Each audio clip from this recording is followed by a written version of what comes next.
Hello six class. आज हम आपके इंग्लिश रीडर का फर्स्ट लेसन द ट्री समझेंगे। ये आपका चित्र दिखाया जा रहा है। बच्चे झूल रहे हैं, छाया है पेड़ की, है ना। और ये जो इसकी जड़ें निकल के आ रही हैं ऊपर से, ये दिख रहा है आपको नीचे को डंडे से।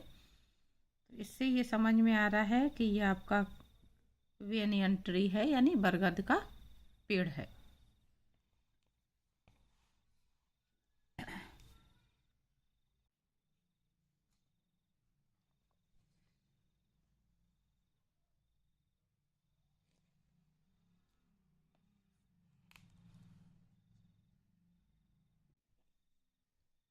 I have a tree, a green tree, to shade me from the sun. Under it I often sit when all my work is done. ये बात कह रहे हैं R.L. स्टीवेंसन कि मेरे पास एक पेड़ है। मेरे पास एक पेड़ है मतलब मेरा एक पेड़ है, हरा भरा पेड़ है। टू शेड मी, मुझको छाया देने के लिए, फ्रॉम द सन, धूप से छाया देने के लिए। Under it I often sit, जिसके नीचे मैं अक्सर बैठता हूँ। When all my work is done, जब मेरा पूरा काम समाप्त हो जाता है। तो ये पेड़ का महत्व बताया जा रहा है। इसमें R.L. स्टीवेंसन पेड़ का महत्व बता रहे हैं कि उनके घर पे जो पेड़ है वो किस काम आता है। पेड़ हरा भरा है, उन्हें छाया देता है। और कभी क्या करते हैं, जब उनका काम समाप्त हो जाता है तो वो उसके पेड़ के नीचे बैठते हैं छाया लेने के लिए और ठंडी हवा लेने के लिए।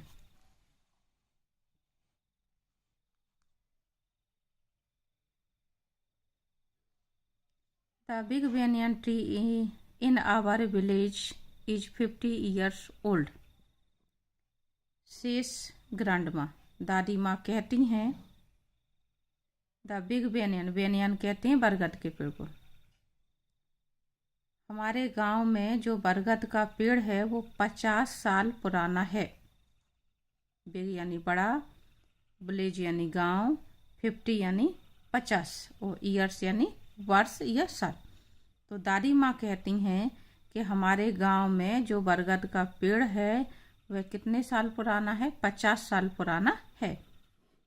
It stays day and night in the sun and rain, और वह दिन रात धूप में और बरसात में खड़ा रहता है।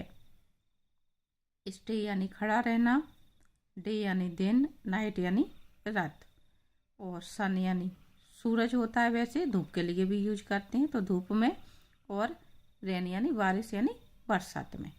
कैसा भी मौसम हो वो पेड़ खड़ा रहता है, यानी धूप की गर्मी, ठीक है, बरसात का गीलापन, सब कुछ सहन करता है पेड़। The tree grew out of a little seed buried deep in the soil. पेड़ कैसे उगता है?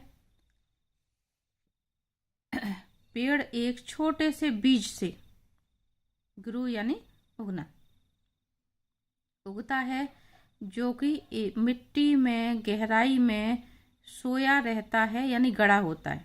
बरीड यानी मिट्टी में दबा होना, डीप यानी गहरा, और सॉइल यानी मिट्टी। पेड़ कैसे उगता है या पेड़ कैसे बनता है? जो बीज पेड़ का होता है वो मिट्टी में नीचे गहराई में दबा होता है। When the rain fell, जब बारिश होती है, इस पर बारिश की बूंदें गिरती हैं।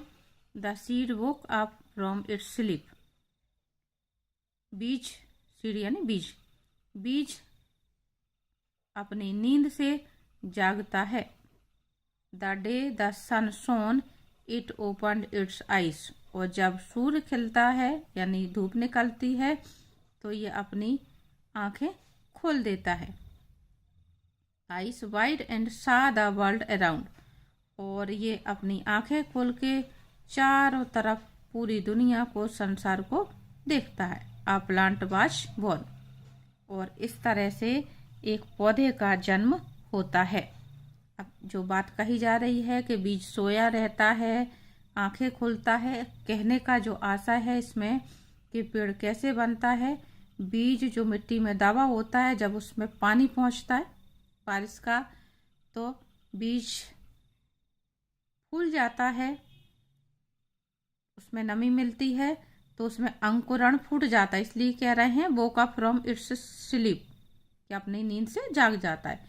तो अंकुरण फूट जाते हैं, और जैसे जैसे धूप खिलती है वैसे वो धीरे धीरे करके बाहर मिट्टी से ऊपर आना शुरू हो जाता है। मिट्टी से ऊपर आने का मतलब सादा वर्ल्ड अराउंड, जो इसमें कही जा रही है बात, कि वो बाहर निकल करके दुनिया को देखता है, और इस तरह से एक पौधे का जन्म होता है। अराउंड यानी होता है चारों ओर, ओपन यानी खोलना, और वाइड कहते हैं चौड़ा।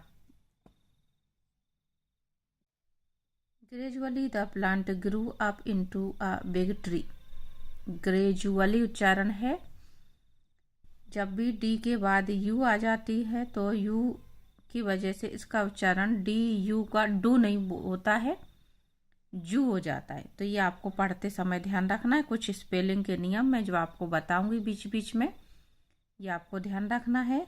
तो इसको हम पढ़ेंगे ग्रेजुअली, ठीक है, डू नहीं पढ़ेंगे, जू पढ़ेंगे। Gradually the plant grew up, grew यहाँ पे सेकेंड फॉर्म दी है ग्रो की, GROW, ग्रो मीन्स होता है उगना, और ये सेकेंड फॉर्म में grew, grew up into a big tree. धीरे धीरे सने सने पौधा क्या हो जाता है, बड़ा पेड़ बन जाता है। It spread it's branches, spread यानी फैलाना, ब्रांचेस यानी शाखाएं या डालें। ये अपनी शाखाएं या डालें बढ़ाता है, फैलाता है। फ्लावर्ड एवरी ईयर, फ्लावर यानी होता है फूल, और फ्लावर्ड यानी फूल खिलना, ठीक है। फ्लावर्ड एवरी ईयर, इसमें हर साल फूल आते हैं। And bore fruits like berry, और इसमें फल लगते हैं जैसे कि बेर होते हैं। बेरी का मतलब यहाँ पे बेर के समान बरगद के पेड़ में छोटे छोटे से फल लगते हैं। It grew bigger and bigger, ये बड़ा होता जाता है, बहुत बड़ा और बड़ा। अब यहाँ पे बिगर कंपैरेटिव डिग्री यूज हुई है, बिग, बिगर, बिगेस्ट, इस तरह से जो कंपैरेटिव डिग्री सुपरलेटिव डिग्री आती है, तो इन दोनों में ER लगा हुआ है, तो comparative degree. And spread it's branches wider and wider, फिर से यहाँ पे कंपैरेटिव डिग्री आई है। ये बड़ा होता जाता है और बड़ा, और अपनी ब्रांचेस यानी शाखाएं फैलाता जाता है, चौड़ी और चौड़ी, बहुत चौड़ी। इस तरह से जब हम तुलना करते हैं तो हम दो के बीच में तो कंपैरेटिव डिग्री का यूज करते हैं। पीछे आपके साइड एक्सरसाइज आएगी तो समझेंगे हम इस बात को।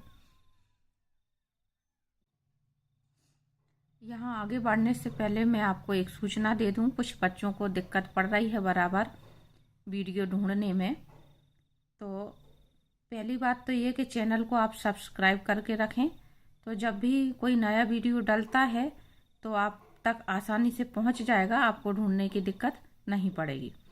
दूसरी बात यह कि जब आप चैनल को ओपन करते हैं तो आप प्ले लिस्ट खोलें उसकी, और प्ले लिस्ट में अपनी क्लास ढूंढें कि आपकी क्लास की वीडियो किस में है। तो उसमें फिर आपको सर्च करना है कि आपको कौन सा लेसन पढ़ना है और क्या चीज़ पढ़नी है। और दूसरी बात यह कि आपको जिस वीडियो को बार बार देखना है तो आप उसको लाइक करके रखें, जिससे वो आपके पास सेव हो जाए। तो ये थोड़ी सी सावधानी आपको रखनी है, क्योंकि बच्चे बार बार सर्च करते हैं तो थोड़ी सी दिक्कत पड़ती है और चैनल को सब्सक्राइब नहीं करते। तो ना सब्सक्राइब करने में आपका कुछ जा रहा है और ना ही लाइक करने में कुछ जा रहा है, तो ये दोनों बातें आप ध्यान रखें। आगे बढ़ेंगे हम। All the village children play near it, सभी बच्चे जो गांव के बच्चे हैं वो इसके पास में खेलते हैं। विलेज यानी गांव, चिल्ड्रन यानी बच्चे, और नियर यानी पास में। दे स्विंग ऑन इट्स ब्रांचेस, वे इसकी ब्रांचों पर, शाखाओं पर क्या करते हैं, झूला झूलते हैं। स्विंग मीन्स झूलना, ये आपको लेसन में दिखाया जा रहा है। ये बच्चे क्या कर रहे हैं, इसकी डालों, ये जो जड़ें लटक रही हैं, इसकी शाखाएं हैं, इनसे झूला झूलते रहते हैं। दो शाखाओं को इधर उधर जो है अगर हम गांठ लगा के बांध लें तो ये झूला जैसा हो जाता है।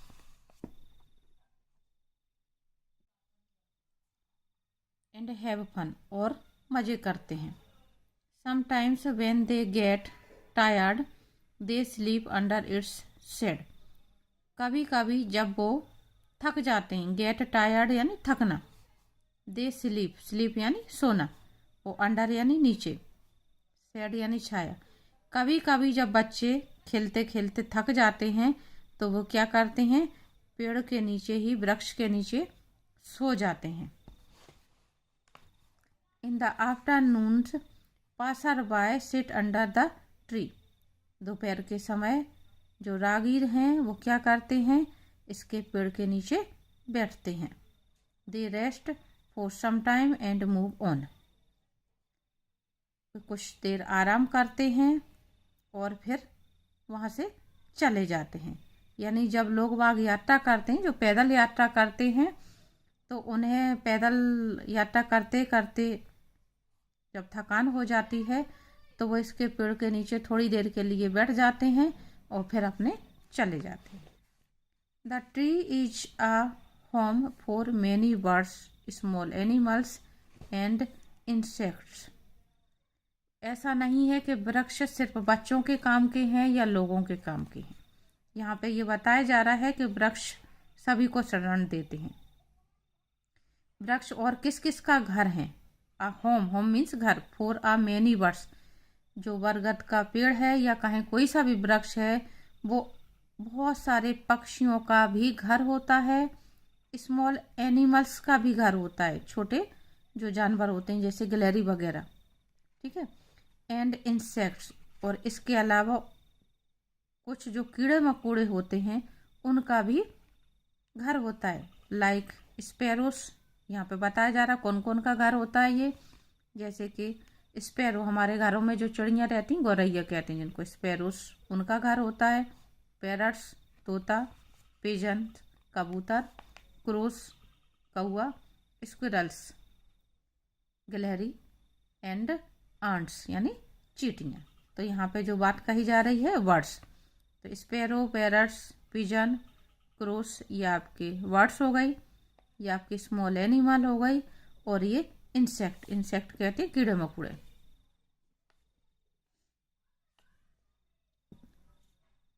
दे ऑल लिव टुगेदर, वे सब साथ रहते हैं। टुगेदर माने साथ में रहना, साथ, एक साथ। लिव माने रहना, तो वे सभी एक साथ रहते हैं। The tree gives fresh air to, वृक्ष जो है वो क्या करते हैं, ताजी हवा भी देते हैं। फ्रेश मीन्स ताजा, और एयर मीन्स हवा। See how useful our tree is, says grandma. दादी माँ ने कहा तो देखा कि वृक्ष हमारे लिए कितना उपयोगी है। यूजफुल यानी उपयोगी। We should always love and care for it. We should always, always means हमेशा, इसलिए हमें क्या करना चाहिए, हमें हमेशा वृक्षों से प्यार करना चाहिए और उनकी देखभाल करना चाहिए। केयर मीन्स देखभाल करना। लेसन के बाद हम इसकी ग्लोसरी समझ लेते हैं, जिससे आप बच्चों को उच्चारण में दिक्कत ना पड़े। आपको ये मीनिंग याद कर लेना है और अपनी नोटबुक में नोट करना है। पहला दिया हुआ है ऑलवेज, ऑलवेज मीन्स हमेशा, अराउंड चारों ओर, वेनियन ट्री दिया हुआ ट्री बरगद का पेड़, वरीड मिट्टी में दबा हुआ, फ्रेश यानी ताज़ा, गैदर इकट्ठा होना, ग्रू आउट उगा हुआ, इंसेक्ट कीट या कीड़े मकोड़े, मूव ऑन यानी आगे बढ़ना, पासर बाय राहगीर, शोन यानी चमका, स्प्रेड यानी फैलना, फैलना या फैलाना एक ही बात है यहाँ पे, यूजफुल यानी उपयोगी, और वोक अप यानी जाग उठा। अब यहाँ पे आपका ग्रेजुअली शब्द नहीं दिया हुआ है,